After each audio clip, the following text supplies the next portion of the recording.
안녕하세요 유튜브 시청자 여러분, 어설트 썰입니다.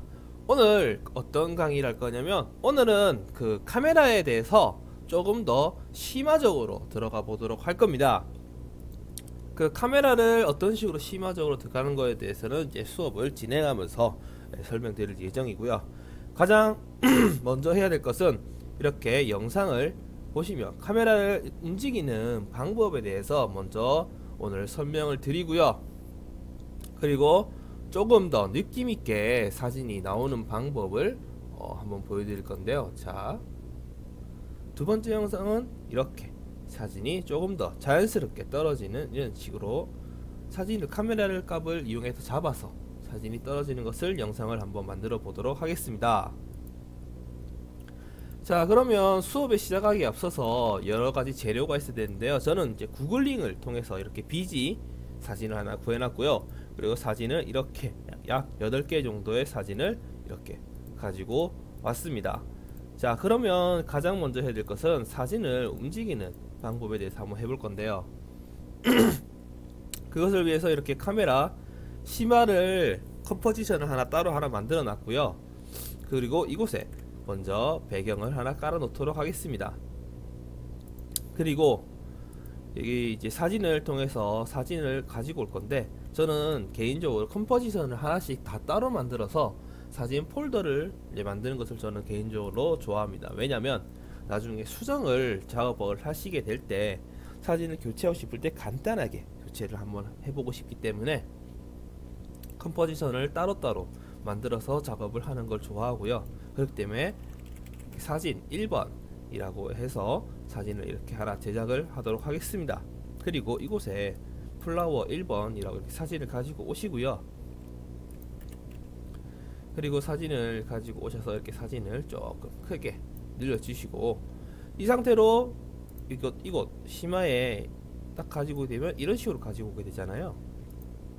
그렇기 때문에 사진 1번을 사진을 넣으신 다음에 뭘 할 거냐면, 아무것도 타임라인에 이렇게 클릭이 되어 있지 않은 상태에서 여기 네모 툴을 더블 클릭하시면 이렇게 컴포지션 크기에 딱 맞게 생기는 것을 볼 수가 있습니다. 제가 이 네모 툴은 왜 만들었냐면 프레임을 만들기 위해서 만들었어요. 사진의 프레임, 즉 틀을 만들기 위해서 만들었습니다. 이곳에 위에 보시면 스트로크 부분이 있을 건데요. 이 스트로크 부분을 약 15 정도 이렇게 조금 더 올려볼까요? 이렇게 한 60 정도로 하시면 이렇게 사진 프레임이 완성되는 것을 볼 수가 있을 거예요. 잠시만요.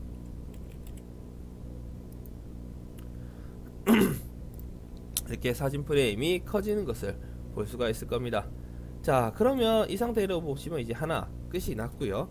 이번에는 사진 2번에 대해서 이렇게 만드시고, 똑같이 사진을 넣고 크기를 이렇게 키우시고, 그리고 네모 툴을 클릭을 하셔서 아까랑 마찬가지로 이 부분을 60으로 이렇게 설정을 해주시면 이렇게 사진이 그냥 한 번에 완성이 되는 것을 볼 수가 있을 겁니다. 이렇게 총 5개의 사진을 먼저 만들어 보도록 할게요.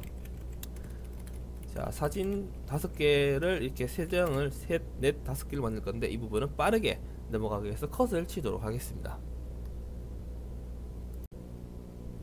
자, 이렇게 사진을 5개를 컴포지션을 만들으셨으면 그 다음으로 할 것은 여기 심화 쪽에 사진을 다 가지고 오는 것을 할 건데요. 사진의 컴포지션은 전부 다 같기 때문에 똑같은 크기로 잘라 버리시면 되겠죠. 자, 이렇게 가지고 오시고, 그리고 배경도 마찬가지로 이렇게 배경도 마찬가지로 이렇게 3D 박스 레이어를 체크를 해주시기 바랍니다. 이렇게 체크를 다 해주셨으면 요 5개의 레이어에 있어서 전부 다 선택을 해서 스케일을 먼저 한 30 정도로 줄여보도록 할게요. 너무 작나요? 한 40 정도로 줄여보도록 하겠습니다. 자, 그러면 이렇게 사진 5개의 레이어들이 전부 다 5개가 작아지는 것을 볼 수 있을 건데요. 이렇게 5개를 다 작게 되셨으면 이제 먼저 배치를 해야겠죠. 사진 첫 번째는 이렇게 해서 살짝만 옆으로 이렇게 틀어지게 해놓고, 사진 2번은 조금 더 옆으로 가서 반대쪽으로 그리고 스케일은 조금 이거보단 크게 이렇게 배치를 하고, 사진 3번도 마찬가지로 이렇게 옆으로 옮기신 후, 물론 사진이 안 보이죠 이렇게 하면. 그렇지만 이런 식으로 배치를 조금씩 다 해놓도록 미리 하도록 하겠습니다. 이렇게 사진 5개를 다 배치를 이제 하시게 되면 이제 카메라를 킬 건데, 여기 타임라인에서 오른쪽 키, 마우스 오른쪽 키 누르시고 위에 보시면 카메라가 있죠. 카메라를 클릭을 해보도록 하겠습니다. 그러면 이렇게 메뉴가 뜰 건데, 이곳 메뉴에서 저는 50mm 그냥 그대로 사용을 할 거예요. 기본 렌즈라고 했잖아요. 50mm가 500mm로 이렇게 기본으로 사용을 하시고, 이렇게 카메라를 만드시면 기본적으로 이곳 중앙에 위치를 하게 됩니다. 카메라가. 그리고 투뷰로 한번 확인을 해 볼게요. 이거 탑뷰에서 보시면 카메라가 이렇게 생성이 된 것을 볼 수가 있는데요. 카메라의 메뉴에, 트랜스폼 메뉴에 보시면 일반적인 메뉴랑 다르게 포인트라고 되어 있는 이 부분이 보이실 겁니다. 이렇게 포인트 오브 인터레스트라고 되어 있는 부분이 있을 겁니다. 이 부분은 무엇이냐면, 일반적으로 포지션은 말 그대로 이렇게 카메라가, 이 카메라, 여기 있는 카메라 오브젝트가 움직이는 것을 이렇게 볼 수가 있는데요. 그러면 여기 포인트 오브 인터레스트는 무슨 기능이냐면, 요 카메라가 움직이는 게 아니고요. 카메라의 중앙에 보시면 이렇게 시점이 있을 겁니다. 시점 보이시죠? 카메라가 보는 시점. 이 시점을 움직이는 것을 뜻합니다. 이렇게 시점이 움직이는 것을 보일 거예요. 이렇게 시점을 움직이는 것을 도와주는 기능이라고 볼 수 있습니다. 자, 그런데 그러면 카메라를 이제 보통 포지션 값을 움직일 때는, 그 포지션이 여기 있는 이제 움직일 때는 포지션 값만 움직이면 되냐라고 하시는데, 그건 아닙니다. 왜냐하면 카메라 자체에서 포지션만 움직이시면 시점은 그대로인 상태에서 카메라만 움직인 거기 때문에 아무래도 정상적인 카메라의 움직임을 잡을 수가 없게 됩니다. 그렇기 때문에 저는 개인적인 취향이긴 하지만, 저는 카메라를 이렇게 만든 후에 뉴에서 널 오브젝트를 따로 이렇게 만들어서 움직이는 걸 좋아하는 편입니다. 즉 널 오브젝트도 마찬가지로 이렇게 3D 박스 레이어를 켜주시고요. 그리고 카메라를 선택을 해서 이렇게 골뱅이를 널에다가 직접 적용을 해서, 저는 이게 널 오브젝트 자체 내에서 포지션 값을 이렇게 움직이는 것을 저는 좋아하는 편이라고 볼 수가 있겠습니다. 즉 이렇게 이제 다 되셨으면, 저는 이제 혹시 이제 옆으로 당겨가면서 이제 사진들이 움직이는 것을, 사진들을 전부 다 보고 싶은데, 지금 이 상태에서 카메라의 널 값을 잡아서 이렇게 옆면으로 움직이게 되면 사진은 다 보이지만 배경이 이렇게 잘리는 것을 볼 수 있어요. 그렇기 때문에 배경의 사이즈를, 솔리드 사이즈를 한 300 정도로 더 크게 늘려보도록 하겠습니다. 자, 그렇게 되셨으면 이제 간단하게 모든 작업이 끝났을 거예요. 그러면 이제 여기 포지션 값을 다시 960으로 다시 돌아오시고, 널에서 포지션 값을 이렇게 키프레임을 활성화 하신 후에 약 10초 정도로 움직이신 후 포지션 값을 이렇게 간단하게 설정을 하시면, 제가 처음 보여드렸던 영상처럼 이렇게 사진 카메라를 움직여서 사진이 보이는 것을 만드는 것을 확인이 되는 것을 볼 수가 있을 겁니다. 자, 간단하게 첫 번째 영상에서 했던 것은 이렇게 간단하게 만드는 것을 볼 수가 있을 거예요. 자, 다 되셨나요?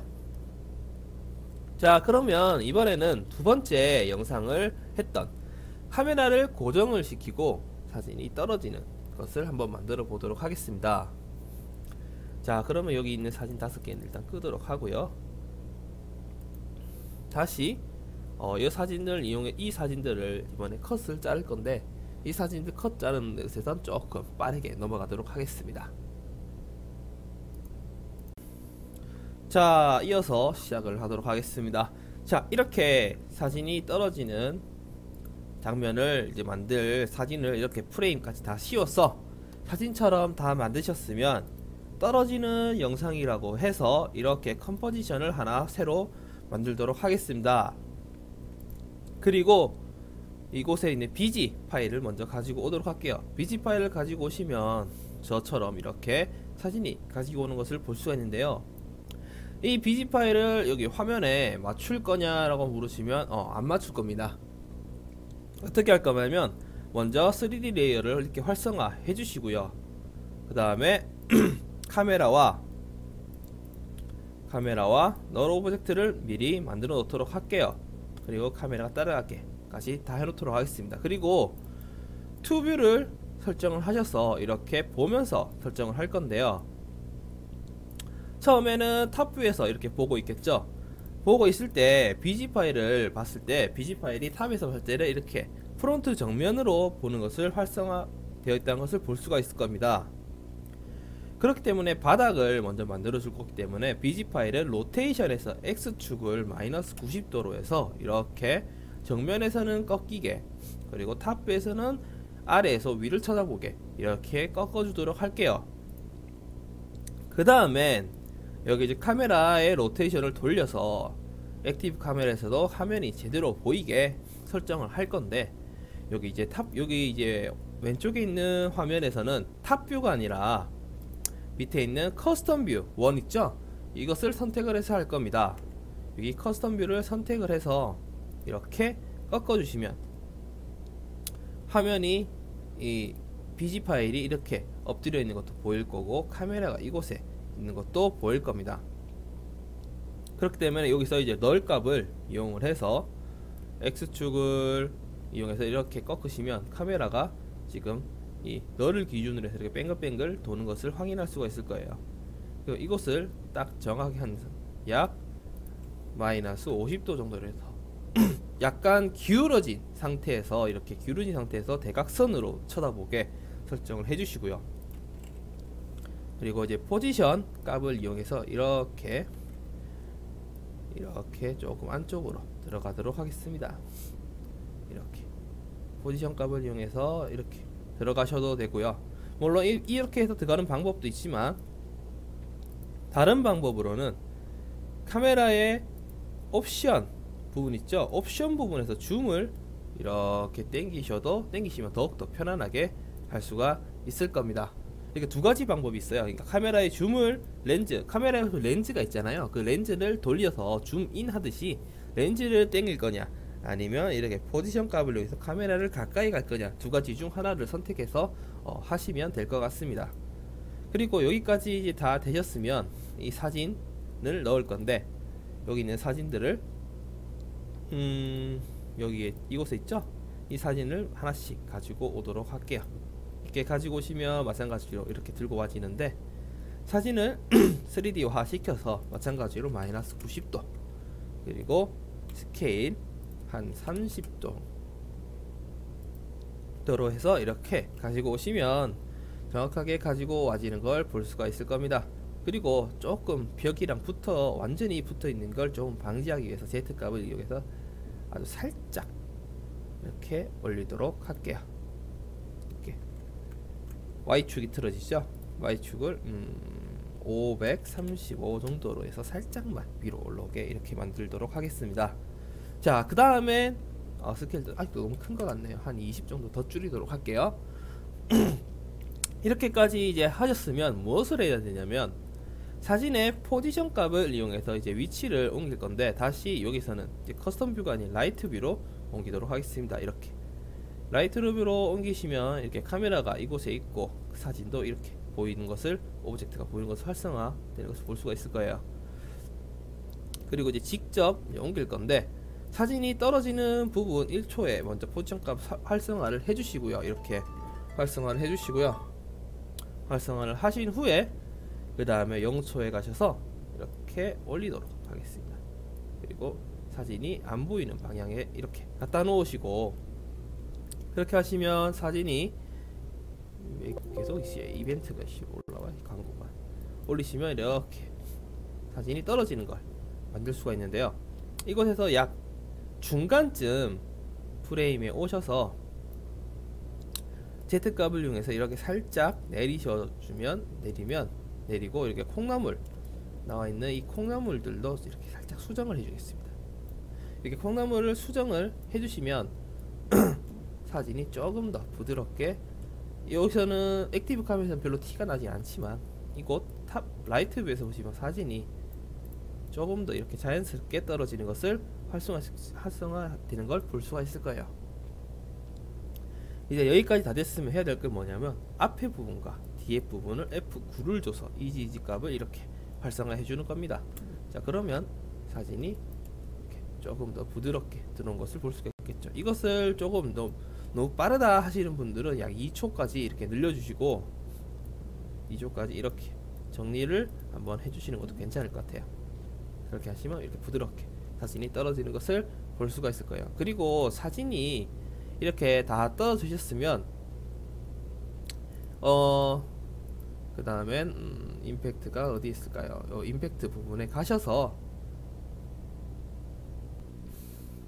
자, 보시면 이렇게 섀도우라고 검색을 하시면 여러가지 임팩트들이 뜰 건데요. 이렇게 SHADOW 이렇게 섀도우를 검색하면 여러가지 이제 임팩트가 뜰 건데, 이곳에 드랍 섀도우를 사진에 한 장 넣어 주도록 할게요. 그리고 이렇게 그림자가 지게 조금 배치를 해주시고 살짝 흐려지게 까지 해주시면 이제 기본적으로 저희가 이제 해야 될 게 거의 다 끝난 것을 볼 수가 있을 겁니다. 이렇게 하면 사진이 한 장이 탁 이게 떨어지죠, 부드럽게. 그리고 이곳에 다른 이제 사진 2번과 사진 3번도 여러분들이 작업을 해주시면 더욱더 부드러운 영상을 만들 수가 있을 겁니다. 이곳에 뭐 솔리드를 검은색으로 이렇게 한 장 더 넣으시고 여기 동그라미 모양들을 적용을 해서 마스크를 잡으신 후 서브 트랙으로 빼주셔서 패더 값을 주신 다음 오버시티를 50 정도 이렇게 주시면 더욱더 부드러운 장면을 만들 수가 있겠죠. 자, 오늘 수업은 여기까지 진행을 하도록 할 거고요. 궁금하신 사항이 있으신 분들은 이메일이나 디스코드로 오셔서 물어봐 주시면 제가 성실하게 답변을 드리도록 하겠습니다. 오늘 수업 들어주셔서 감사하고요. 다음 주에 또 뵙도록 하겠습니다. 감사합니다.